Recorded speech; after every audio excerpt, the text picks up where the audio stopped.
Alabama absolutely rolled, and they played a complete game. One of the most complete games I can remember Alabama playing against an opponent, a much inferior opponent, but still, I'm going to give this team a lot of credit as they start to build towards Wisconsin and a huge matchup against a Big Ten opponent coming up Saturday at Bryant-Denny Stadium. Time for Sunday rollback.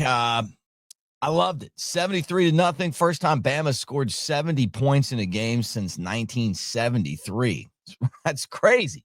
So we're going to get into that, the lineup, why Ty Simpson was so good, and more right here on the channel. Like, subscribe, thumbs up. Brought to you by Pearl River Resort, our friends over there in Philadelphia, Mississippi. And if you would have said, hey, go to the Timeout Sports Lounge, give me Bama, and I'll give you 36.5, you'd have won, because they absolutely dominated. All right, let's get this show started. Good to see you guys on this Sunday, and roll tide, everybody.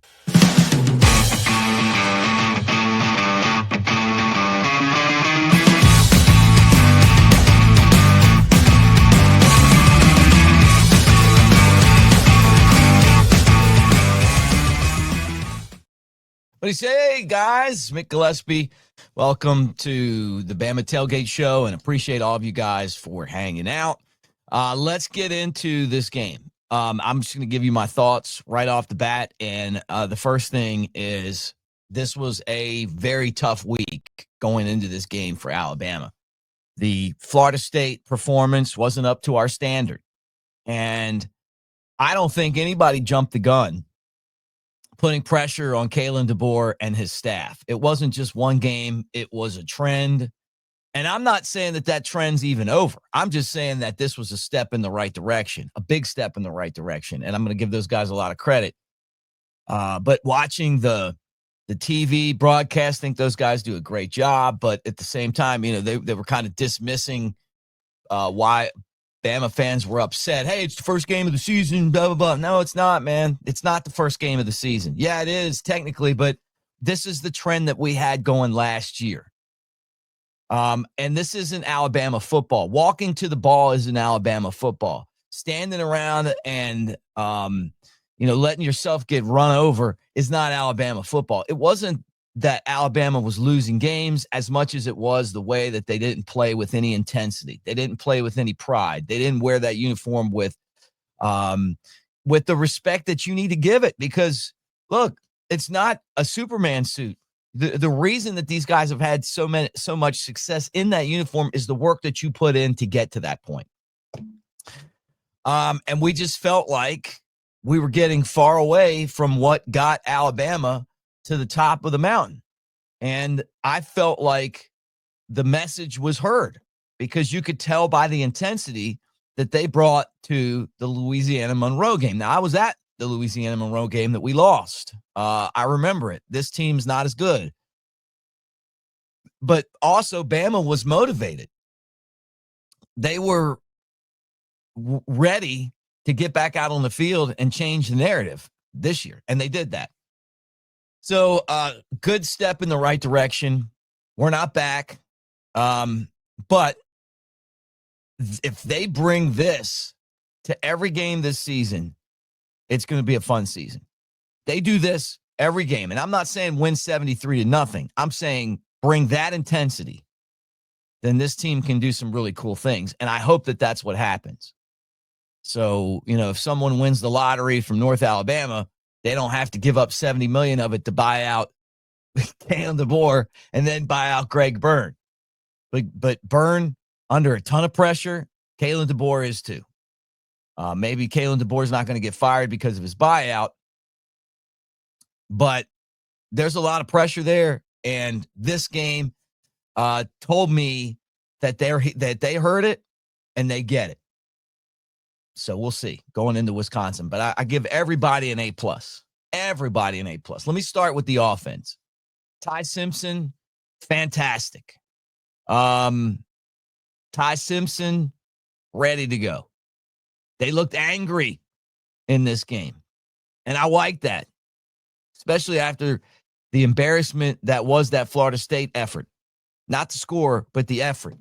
17-17 for Ty. That's an unbelievable game. Perfect. 226 yards, 3 touchdowns, no interceptions.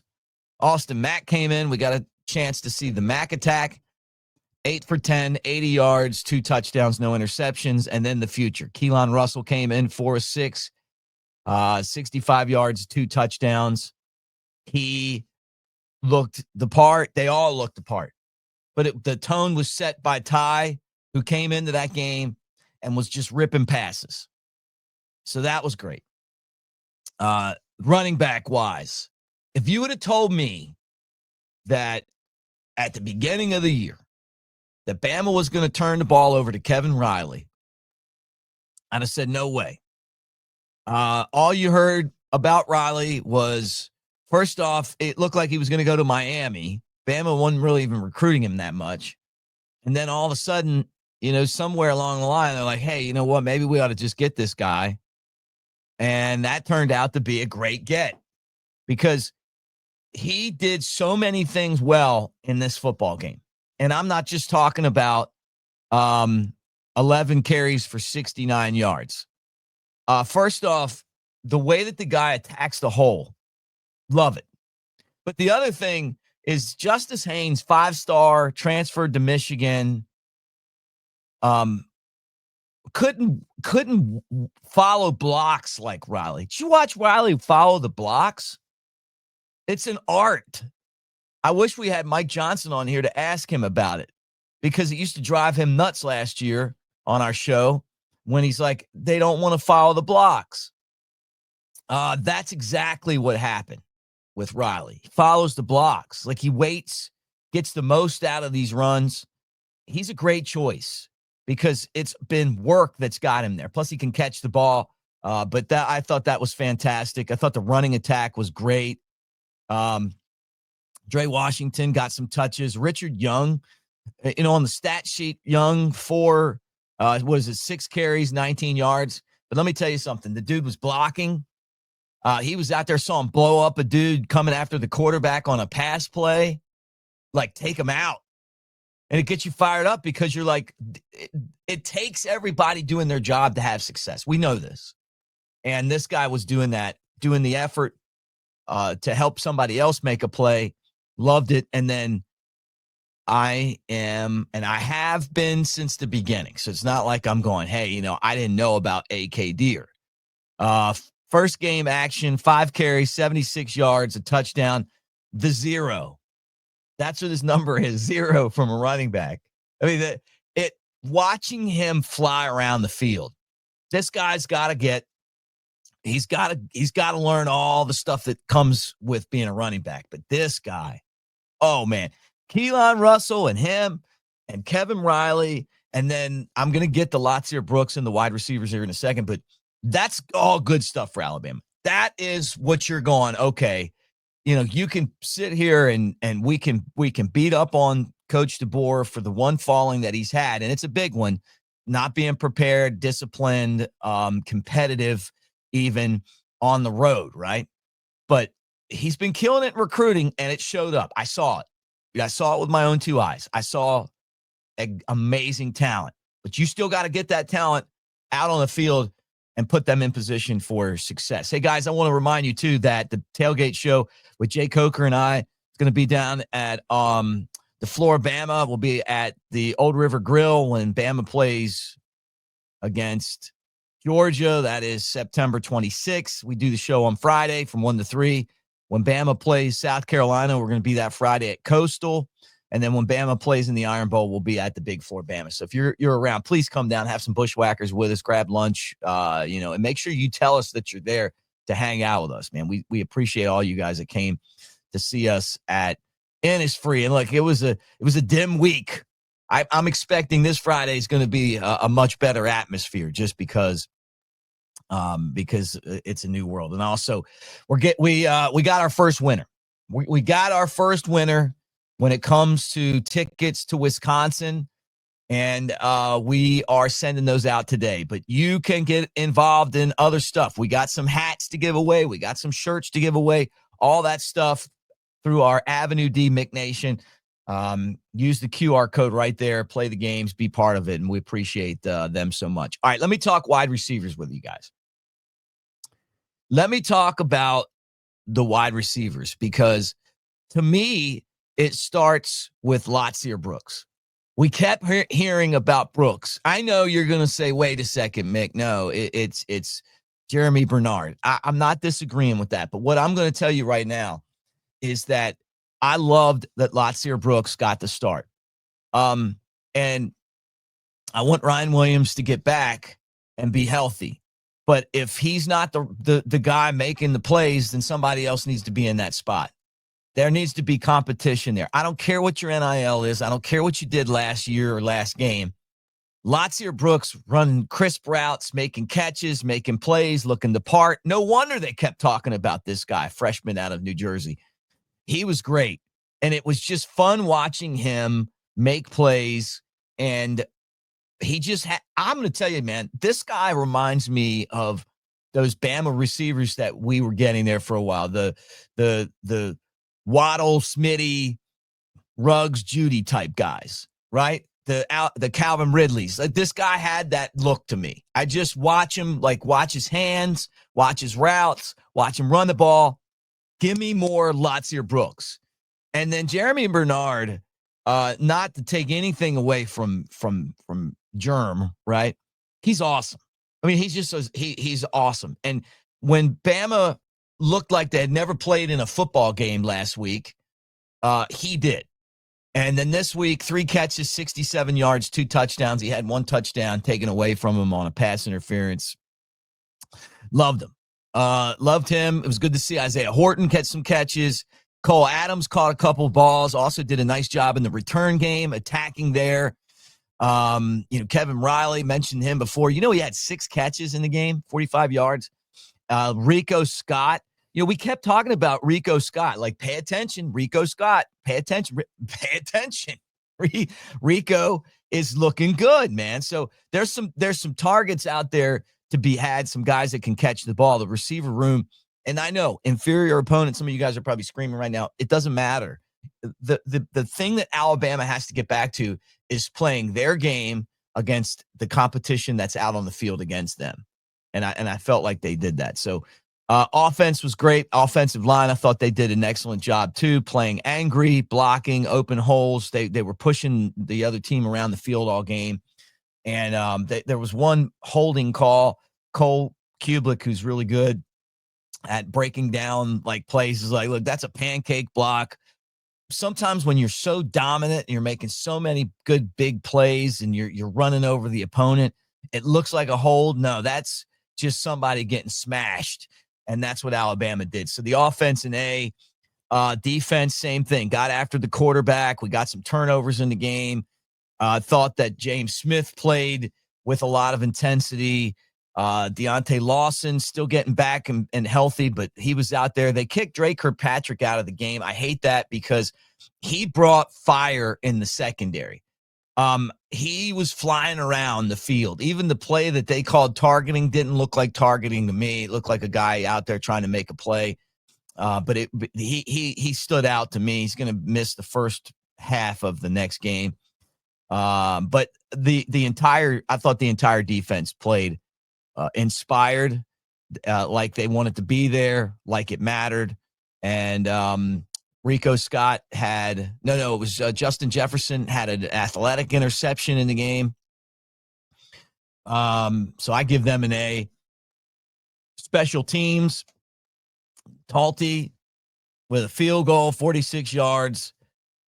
Cole Adams with a couple punt returns for 45 yards, being aggressive out there in that game. I'm going to give them an A+. And then coaching, going to give them an A too.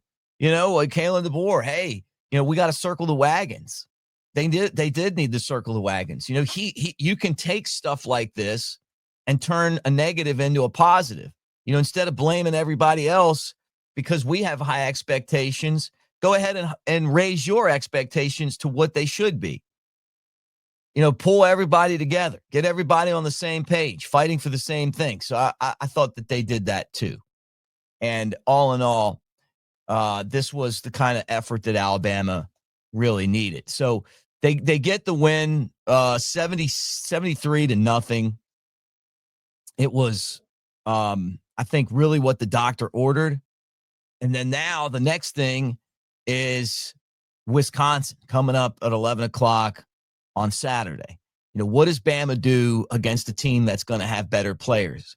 What's Bama going to do at the line of scrimmage, right? Because they're going to try to run the ball. They're going to be able to do. They're going to be a decent team, and they've circled this game on the schedule, going to Tuscaloosa, playing Alabama.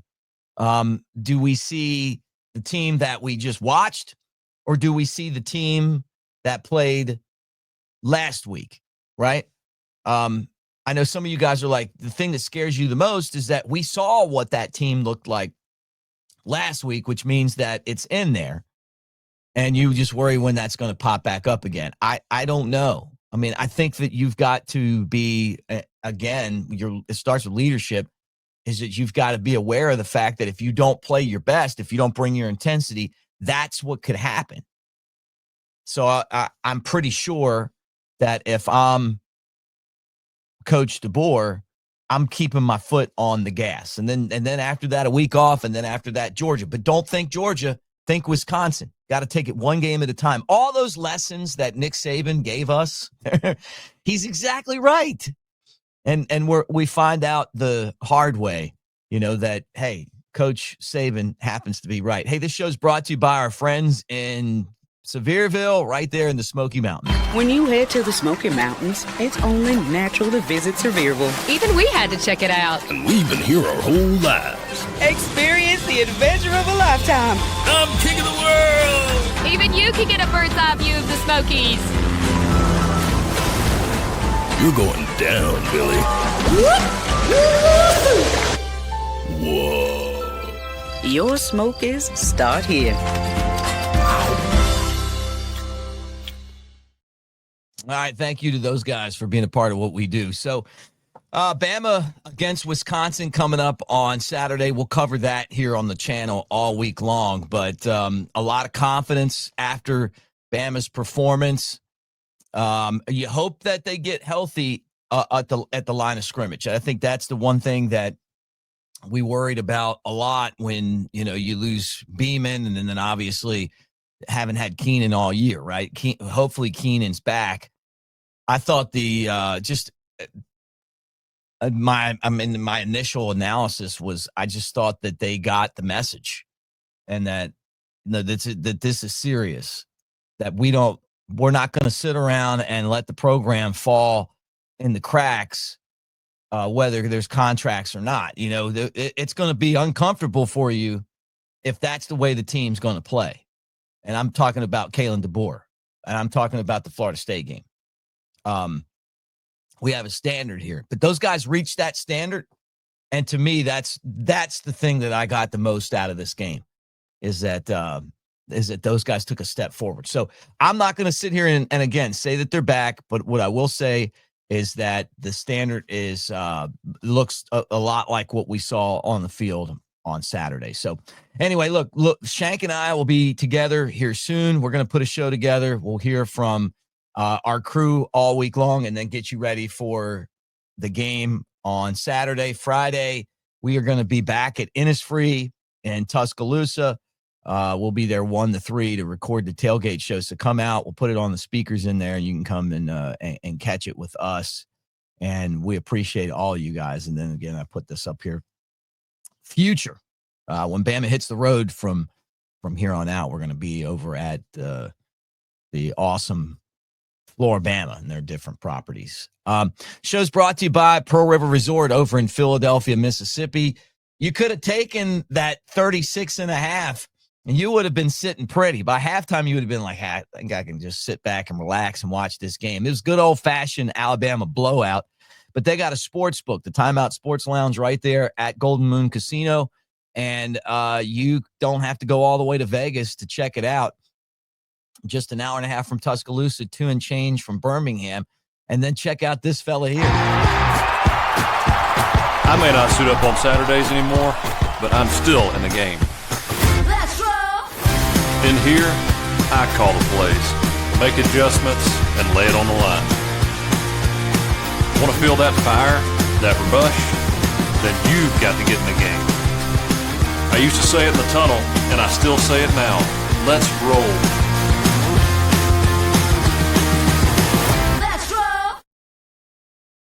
All right, Jake Coker, the spokesman for Pearl River. Get in the comments section, guys. Make sure that you tell me what you thought. How did you feel the game broke out? Do you feel good about Alabama? I know I talked to some of you guys on the postgame show last night. How good do you feel about the future of this program, the direction that things are going? Do you think that Alabama got over the hump in that game, or are you still worried that they're going to come back out and be inconsistent? And do you think that that Alabama can take care of business going into the Georgia game? And is Georgia going to be a big trap for Alabama? Is that going to be exposed? Are they going to be able to handle the, some people say when they get punched in the mouth? They didn't look soft this Saturday, but they did the Saturday before that, and they did against some of these other teams that they played last year. Not quite as bad as they did against Florida State, but is that something that's fixable? Because that's certainly what we hope. But anyway, thank you guys for being here again. Check out let me put this up one more time. Our AveD Mick Nation site got your ability to pick the Wisconsin game. We're going to put up a bunch of other games and keep track. We got our own scoreboard on there. It's all free. And once you just play around with it a little bit, once you get on there and play around with it, we appreciate it. It's kind of just a hangout spot. That's our Web3 home. All right, that's it for the show today. Roll Tide, everybody. And we will talk to you with Shank here coming up next. That'll be the next show that you'll see here on the channel. So make sure that you look hard for that one. Roll Tide.